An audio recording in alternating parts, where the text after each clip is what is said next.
a tu voz.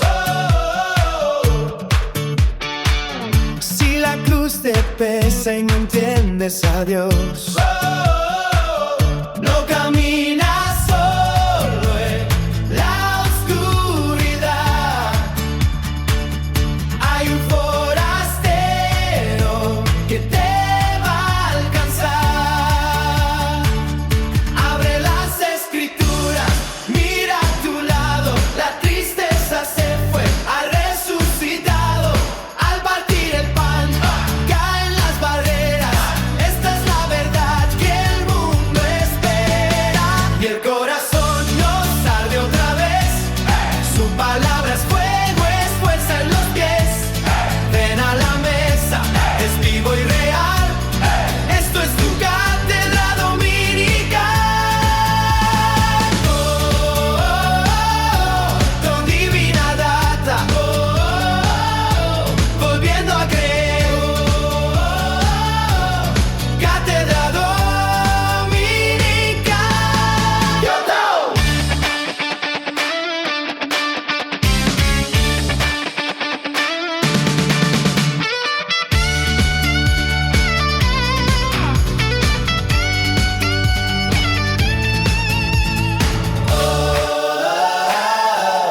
Cátedra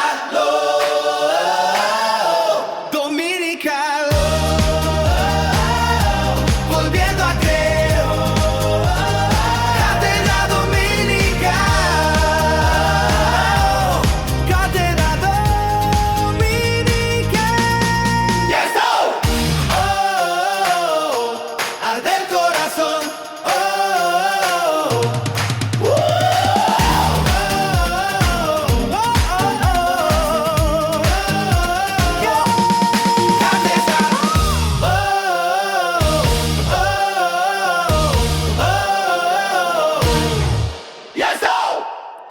Bienvenidos a Cátedra Dominical, bienvenidos a todos aquellos que se conectan y nos ven por primera vez.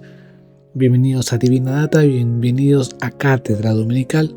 Hoy el Evangelio es un Evangelio que transmite tanta gracia.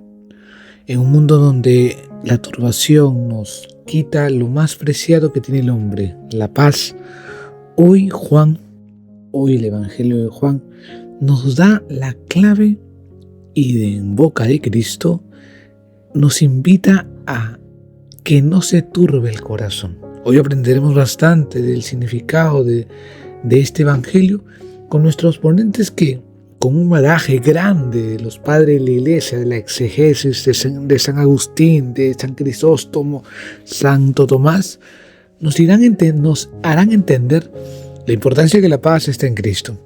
Hoy descubriremos la belleza de este Evangelio. Pues en los comentarios darnos tus impresiones y no olvides compartir este video para que más personas puedan comprender y acercarse a este gran momento de entender la Sagrada Escritura. Así que empezamos en Cátedra Dominical con el Evangelio develado. Imaginemos por un momento la siguiente escena. Una persona se encuentra en una cena íntima. Está con su círculo de confianza absoluto, compartiendo lo que, en teoría debería ser una velada de celebración. Claro, el ambiente festivo, supuestamente. Exacto. Pero la tensión en la sala es tan densa que resulta asfixiante. O sea, el líder del grupo, que es la figura en la que todos los presentes han depositado sus esperanzas, todos sus proyectos de vida, su futuro. Todo, vaya. Todo. Pues acaba de soltar 3 bombas informativas devastadoras. Primero, que uno de los comensales lo va a traicionar. Madre mía. Segundo, que otro de sus amigos más íntimos lo va a negar públicamente. Y ya para rematar, él mismo anuncia que se marcha hacia una muerte inminente. Es que es el colapso total de todo su mundo. Es el equivalente psicológico a sentir que el suelo literalmente desaparece bajo los pies. Y el pánico se apodera de la habitación. Y es justo ahí, en ese abismo de terror y de confusión absoluta, donde se pronuncian unas palabras que han resonado durante 2 milenios. No se turbe vuestro corazón. Es una escena verdaderamente sobrecogedora. Y a ver, es el punto de partida perfecto para nuestra inmersión a fondo de hoy, porque nuestro objetivo es desentrañar precisamente ese texto, los primeros 12 versículos del capítulo 14 del Evangelio de Juan. Eso es. Y para ello hemos reunido una pila de fuentes fascinantes. Contamos con textos de exegetas históricos fundamentales, es decir, estos pensadores que se dedicaron a interpretar críticamente estos escritos, como San Agustín, San Juan Crisóstomo, Santo Tomás de Aquino, además de, varios análisis teológicos contemporáneos. Pues bienvenidos a esta inmersión a fondo, donde tomamos todas estas investigaciones y, como siempre, extraemos las pepitas de conocimiento más valiosas. La misión de hoy es descubrir cómo este antiguo discurso no es un simple documento histórico. Exacto, no es solo historia. Para nada, sino que ofrece un consuelo radical frente a la ansiedad humana y construye una arquitectura teológica asombrosa sobre la fe, la vida eterna y el propósito del ser humano. Y bueno, para poner en situación este pasaje que ocurre en lo que históricamente se conoce como el cenáculo, que es la sala de la Última Cena. Eso es, la sala donde se celebró la Última Cena, pues resulta muy útil pensar en una analogía moderna. Es como, imaginemos estar en un avión comercial. Vale. Vas volando en medio de una tormenta eléctrica brutal y de repente el sistema de navegación falla por completo. Ostras, ¿el pánico? El pánico estalla entre los pasajeros y en ese momento de caos total, el piloto no sale de la cabina a repartir un nuevo manual técnico de vuelo. Claro, a explicar la aerodinámica del avión. Exacto, ni explicar la topografía del terreno. Sale y pide una confianza ciega y absoluta en su propia persona. Es un movimiento audaz, pero claro, para entender el impacto de ese no se turbe vuestro corazón, primero tenemos que medir la gravedad del miedo que sentían esos discípulos. Porque no era un simple nerviosismo ante un cambio de planes. No, era una crisis existencial en toda regla. Y para captar la profundidad de esa crisis, las fuentes nos dirigen al término griego original que utiliza el evangelista para describir esta turbación, que es tarazo. Tarazo, sí. Cuando el texto dice no se turbe, ese verbo denota una conmoción interior intensísima. No estamos hablando de, estoy un poco preocupado. Claro, no es tener mariposas en el estómago. Para nada. Los analistas contemporáneos explican que tarasou se utilizaba en la antigüedad para describir las aguas de un mar que son sacudidas violentamente por una tormenta furiosa. Es una perplejidad profunda, un espanto íntimo. Los apóstoles estaban experimentando el terror absoluto al abandono, a la inminente hostilidad de las autoridades políticas, de las religiosas y al colapso total de todo su proyecto vital. Y a ver, resulta paradójico porque uno esperaría que una figura de autoridad espiritual, o divina en este caso, frente a una crisis mostrara un estoicismo perfecto, ¿no? Claro, esa distancia de líder. Esa especie de distancia fría calculadora para calmar los ánimos, en plan, mantén la calma, yo tengo el control. Sin embargo, este consejo parece venir de un lugar muy distinto, de una experiencia mucho más, visceral. Y ese es un punto crucial que señalan los comentaristas históricos. Quien pronuncia este consuelo no habla desde la indiferencia ni desde arriba. El propio Jesús, según relatan los mismos textos, un poco antes, había experimentado esta misma turbación, este mismo taraxo, ante la tumba de su amigo Lázaro. Ostras, ¿es verdad? Y también lo experimentaría horas después al contemplar su propia muerte inminente en el huerto. Por lo tanto, no es el típico consejo de autoayuda barato. De esos de anímate, todo va a salir bien, sonríe. Exacto, que da a alguien que no comprende el sufrimiento en absoluto. Es un consuelo que nace de la empatía más profunda. Es la voz de alguien que conoce el abismo y te explica cómo cruzarlo. Qué detalle tan revelador, fíjate. Y la solución que plantea para cruzar ese abismo es donde verdaderamente la investigación se pone interesante, porque no ofrece una técnica de relajación, de respira hondo 10 veces, lanza una exigencia radical. El texto continúa diciendo, creéis en Dios, creed también en mí. Y a ver, parece una frase sencilla a primera vista, pero supongo que, en el contexto histórico del siglo I, ante un grupo de judíos devotos, esa afirmación era, dinamita pura. Era un terremoto teológico totalmente. De hecho, San Agustín y San Juan Crisóstomo se detienen muchísimo en esa única frase. Ambos la interpretan como una de las pruebas más contundentes de la divinidad en los textos antiguos. Porque, a ver, hay que entender que para la mentalidad del judaísmo del siglo I, el monoteísmo era fiero, era absoluto. Solo hay un Dios y punto. Exacto. Exigir el mismo nivel de fe, de confianza y de entrega que se le debe exclusivamente al creador del universo sería una blasfemia impensable para un simple maestro humano. Claro, era un delito que se castigaba con la lapidación, si no me equivoco. Tal cual. La única manera de que esta exigencia tenga sentido teológico y no sea la locura de un megalómano es si existe una igualdad de esencia entre quien habla y Dios Padre. Y llevando eso a nuestra psicología actual, hace pensar muchísimo en cómo solemos reaccionar ante la incertidumbre. Cuando las circunstancias se vuelven amenazantes, la tendencia natural humana es buscar el control absoluto. Siempre intentar amarrarlo todo. Sí, se intentan acumular datos, leer noticias compulsivamente, buscar fórmulas mágicas o agarrarse a cualquier certeza material. Pero la propuesta de este texto antiguo es totalmente contraintuitiva. Te pide justo lo contrario. Te sugiere soltar esa ilusión de control. O sea, deja de buscar respuestas externas o mapas detallados y deposita una fe relacional inquebrantable en una persona. Es pasar del control a la confianza. Es un cambio de paradigma monumental, pasar del intento de control a la confianza filial. Ahora bien, las fuentes señalan una progresión psicológica muy lógica en el texto. Porque una vez que se establece esa semilla de confianza y se mitiga un poco el terror inicial al abandono, la mente humana que no para genera inmediatamente la siguiente duda. Si este líder se marcha, la pregunta evidente es, bueno, ¿a dónde vas? ¿Y qué tipo de futuro queda para nosotros? Los que nos quedamos aquí atrás. Y esa necesidad de certeza sobre el futuro nos lleva a una de las frases más analizadas de todo el documento, la promesa de la famosa casa del Padre. El texto dice, en la casa de mi padre hay muchas moradas, y siempre ha sido una imagen muy evocadora, como muy poética, pero los artículos que estamos manejando diseccionan la palabra moradas y revela que encierra un significado muchísimo más complejo que la simple idea de una casa grande en el cielo con muchas habitaciones. Claro, la clave aquí, como suele pasar, está en la etimología. El término griego utilizado es moné. Y en la literatura de la época, y especialmente en los textos de San Pablo, por ejemplo, la vida terrenal a menudo se comparaba con vivir en una tienda de campaña. Vale. Una tienda de campaña es temporal, es frágil, es propia de nómadas en un peregrinaje constante que se mueve con el viento. Pero moné significa exactamente lo contrario. Ah, qué interesante. Se traduce como moradas o mansiones y conlleva todo el peso de la permanencia. Implica estabilidad, protección definitiva, un hogar inamovible y sobre todo un sentido de pertenencia absoluta. Así que cuando el texto habla de preparar un lugar, está hablando de abrir el acceso a esa comunión eterna y estable que el ser humano anhela profundamente. O sea, esa distinción entre la tienda de campaña y la estructura permanente pues lo cambia todo. Cambia toda la perspectiva, no es un hotel de paso donde vas a pasar la noche, es un arraigo definitivo. Pero luego viene el detalle de que hay muchas moradas.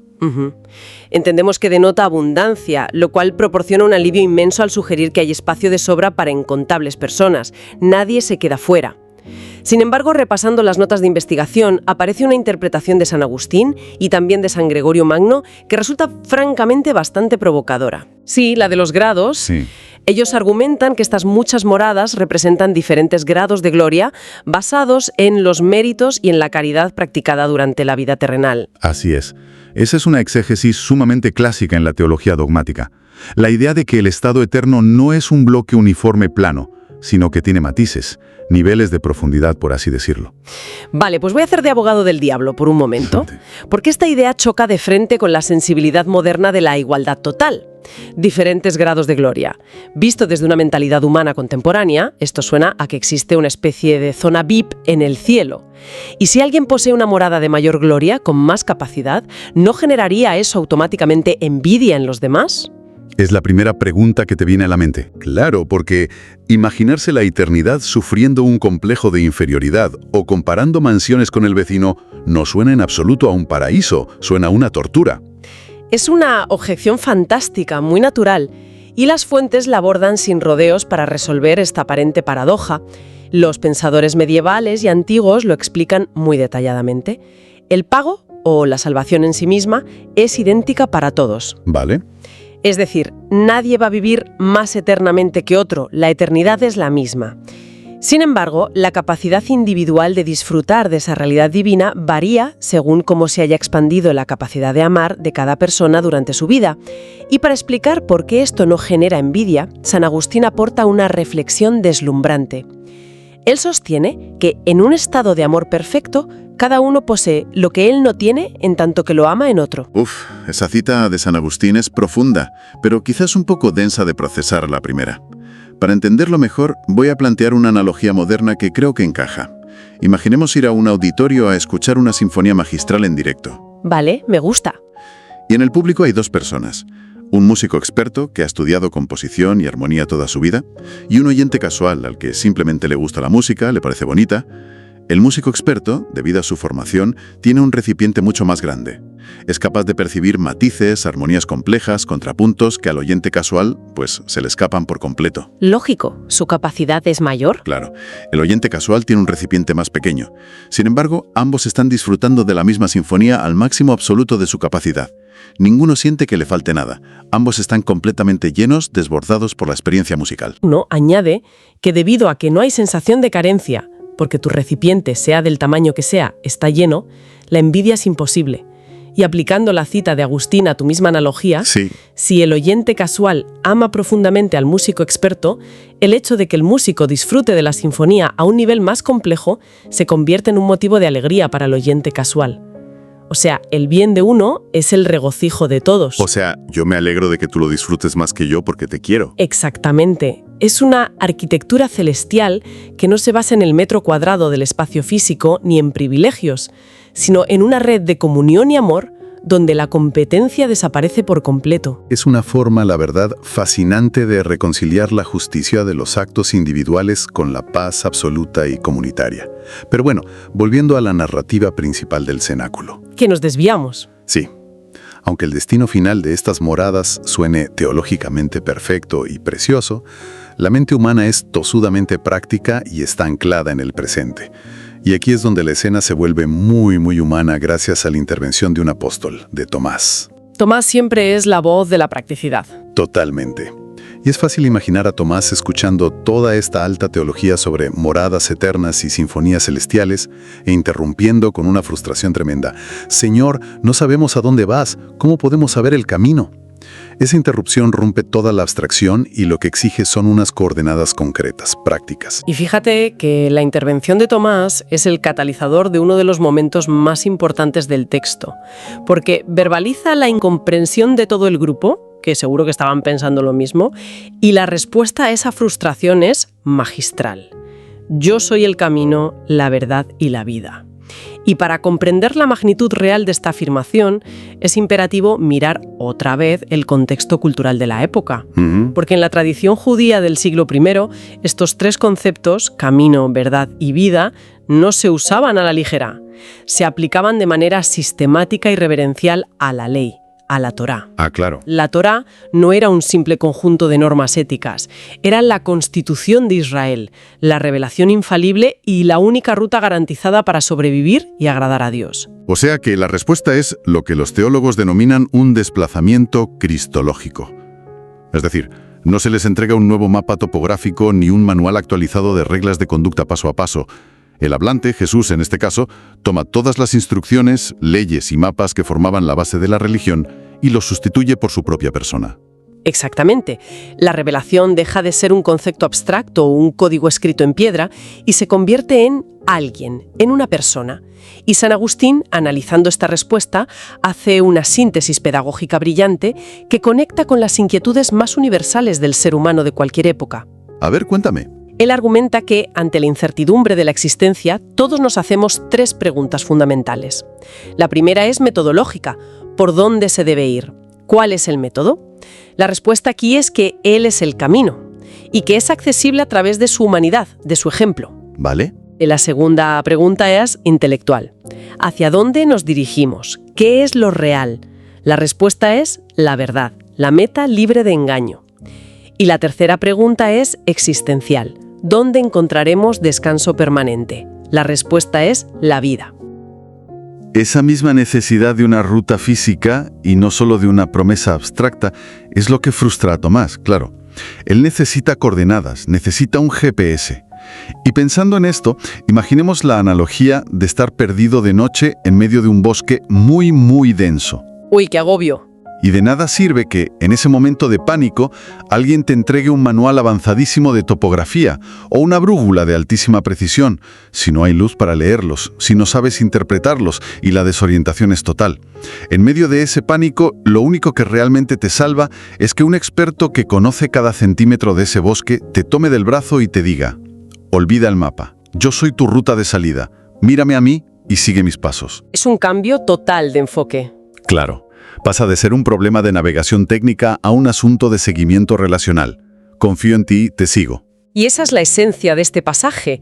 No se trata de memorizar una ideología o descifrar un enigma filosófico complicado, sino de entrar en una relación dinámica y vital. Pero bueno, el discurso del cenáculo no termina en la promesa de ser el guía. No, da un giro que a mí me dejó descolocado repasando los textos. Da un giro asombroso. Sí, sí. Una vez que se consuela a los discípulos y se aclara el camino, el tono cambia repentinamente para empoderar a los oyentes con una promesa monumental, que está recogida en el versículo 12. Y la verdad resulta bastante enigmática e incluso chocante a primera vista. Ahí es donde entramos en aguas profundas. Porque el texto afirma: el que cree en mí, también él hará las obras que yo hago, y aún mayores hará, porque yo voy al Padre. Un momento, a ver, detengamos el análisis aquí. Vamos a parar, sí. Porque la afirmación exige una explicación rigurosa. ¿Obras mayores? Según los propios relatos históricos que estamos manejando, se trata de una figura que devolvió la vista a los ciegos, multiplicó alimentos para miles de personas, caminó sobre el agua y resucitó muertos. ¿Cómo es humanamente posible que individuos comunes y corrientes, que pescadores, realicen obras mayores que esas? O sea, leído literalmente y sin contexto, suena casi a herejía o a locura. Suena totalmente a eso.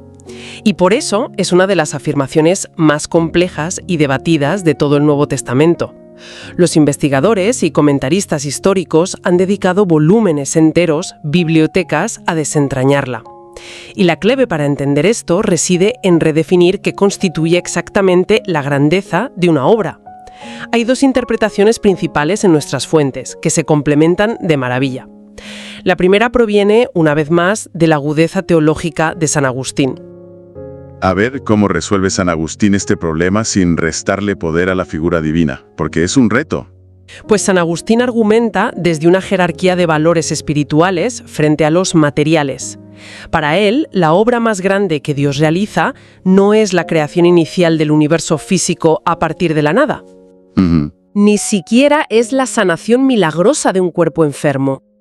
La obra cumbre, la más difícil, la más sublime, es la transformación interior de un ser humano. Convertir un alma endurecida, sacarla de un estado de muerte espiritual, de egoísmo, y llevarla a la gracia, a la luz, es una obra inmensamente superior a crear estrellas, galaxias o planetas. Otras. El razonamiento es de una lógica impecable, fíjate. El mundo material, por muy vasto y magnífico que nos parezca, es inherentemente perecedero. Algún día el sol se apagará, dejará de existir. Claro. Sin embargo, la transformación moral y espiritual de un alma tiene consecuencias eternas. Por lo tanto, cuando las comunidades posteriores, estos apóstoles, ayudan a transformar vidas y a perdonar agravios mediante el mensaje evangélico, están participando en un milagro de un orden cualitativamente superior al de curar una enfermedad física que, eventualmente volverá con la vejez. O sea, estamos hablando de un milagro invisible pero infinitamente más duradero, eterno. Eso es. Esa perspectiva redefine por completo el concepto de poder, desde luego. Sin embargo, en las notas de investigación también se menciona otra interpretación, que es complementaria, pero que está enfocada desde un ángulo mucho más histórico, más geográfico, y que está defendida por San Juan Crisóstomo y muy respaldada por la exégesis moderna. Así es. Esta segunda lente se enfoca en la escala y la magnitud del impacto en el mundo. Si analizamos históricamente el ministerio físico de Jesús de Nazaret, estuvo estrictamente limitado a la región de Palestina. Un rincón del imperio. Y duró aproximadamente 3 años. Fue un impacto geográficamente minúsculo en ese momento.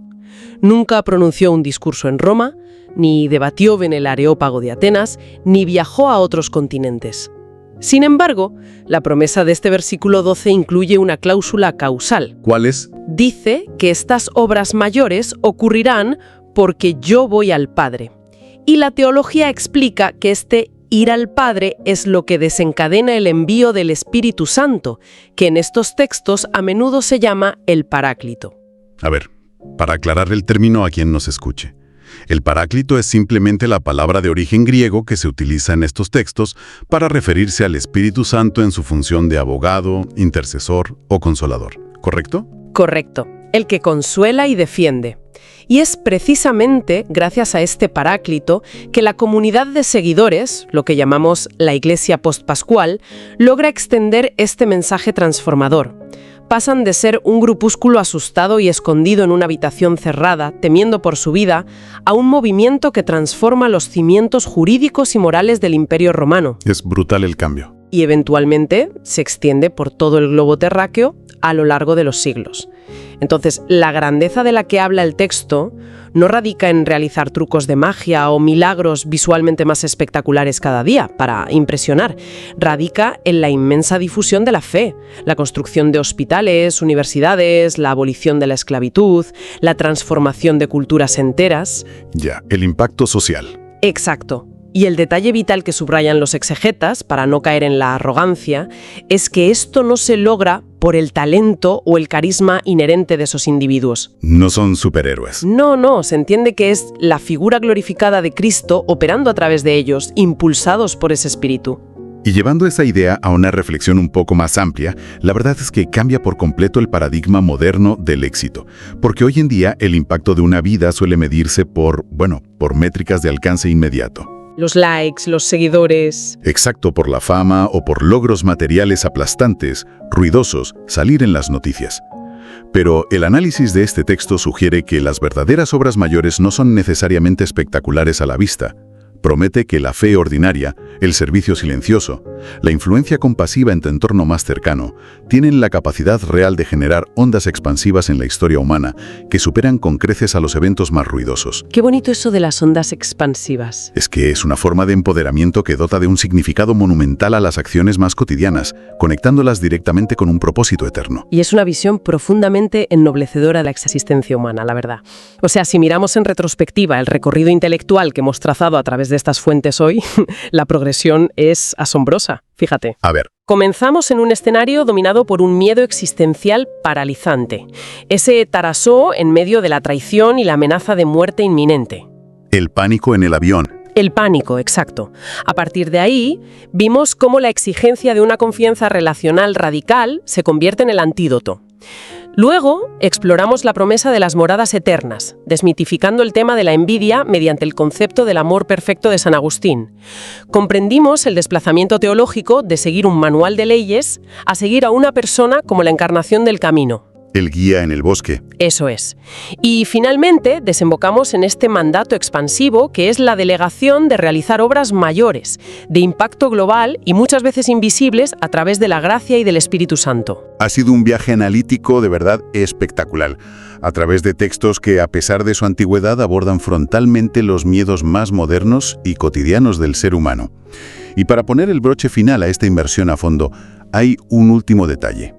Un pensamiento provocador escondido en la investigación lingüística, que le da la vuelta a todo lo que hemos explorado sobre las moradas celestiales, y tiene que ver con esa palabra griega que analizamos en la segunda sección, mone. ¡Ay, sí! Es un hallazgo filológico que transforma absolutamente toda la teología de este capítulo. Resulta que las fuentes indican que la palabra mone, esa morada, esa estancia permanente, la mansión, no se menciona únicamente en la promesa del versículo 2, cuando habla del cielo. Reaparece más adelante en este mismo capítulo 14. Concretamente en el versículo 23. Exacto. Pero aquí viene el giro. Porque cuando la palabra vuelve a utilizarse, ya no es para describir un destino lejano, un lugar físico o etéreo en el más allá que nos espera tras la muerte. El texto afirma que, si alguien ejerce el amor y guarda estas enseñanzas, la divinidad entera acudirá a esa persona y hará su morada, su moné en el interior de ella. Es una paradoja sublime, o sea, nos revela que la casa eterna no es simplemente un destino futuro por el cual debemos aguardar pasivamente en la sala de espera de la vida, se convierte en una realidad interior inminente. La teología sugiere que aquel que interioriza esta fe comienza a construir y habitar ese santuario permanente en el mismo momento presente, dentro de su propia conciencia. O sea que la eternidad comienza hoy. Así que, retomando la imagen inicial de aquel avión que volaba atrapado en la tormenta, con todos los instrumentos apagados y la oscuridad alrededor, la gran revelación no es solo que haya un piloto experto al mando, en quien puedes confiar ciegamente. La revelación final es que no hace falta esperar al aterrizaje para encontrar refugio y paz. Claro, no hay que esperar a bajar del avión. Porque la morada permanente y pacífica se puede establecer en el interior de la persona, justo ahí, en el asiento, en el mismísimo epicentro de la tormenta. Es un consuelo verdaderamente radical que trasciende el tiempo, el espacio y las peores circunstancias. Y con esta idea cerramos esta inmersión a fondo, invitando por supuesto a la reflexión personal sobre estos conceptos milenarios.